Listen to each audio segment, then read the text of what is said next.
He wants to be governor of Pennsylvania. Under Mastriano, it's going to be a red state through and through. It's going to be fantastic. Perhaps the most critical U.S. swing state right now. Endorsed by Donald Trump, Republican State Senator Doug Mastriano is championing the former president's agenda and what he calls freedom from big government. No graphic porn in elementary education. There'll be no more boys on the girls' team. We want to be left alone to raise our families as we see fit. We need to start with voter ID. For starters.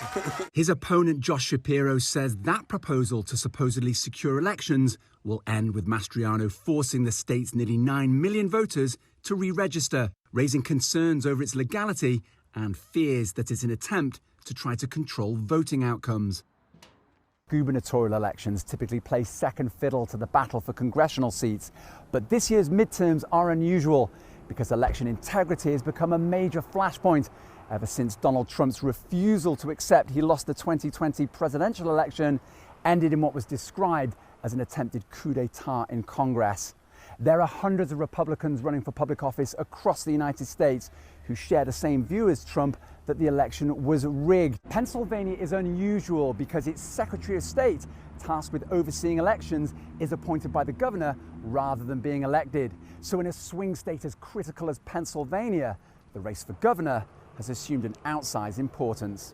Mastriano's latest campaign stop was in York, briefly the capital of the US, when, in 1777, the Founding Fathers adopted a forerunner to the Constitution to unite 13 colonies rebelling against British rule as the United States of America. York County is solidly Republican in a state that has swung back and forth in recent elections, voting twice for Democrat Barack Obama, then Republican Trump in 2016, followed by Democrat Joe Biden in 2020. So it's a crucial piece of the electoral puzzle. I had a stroke. He's never let me forget that. And the bitterly personal contest for a Senate seat is also taking place between Pennsylvania's Democrat Lieutenant Governor John Fetterman and another Trump-endorsed candidate, TV star surgeon Dr. Mehmet Oz. There should not be involvement from the federal government in how states decide their abortion decisions.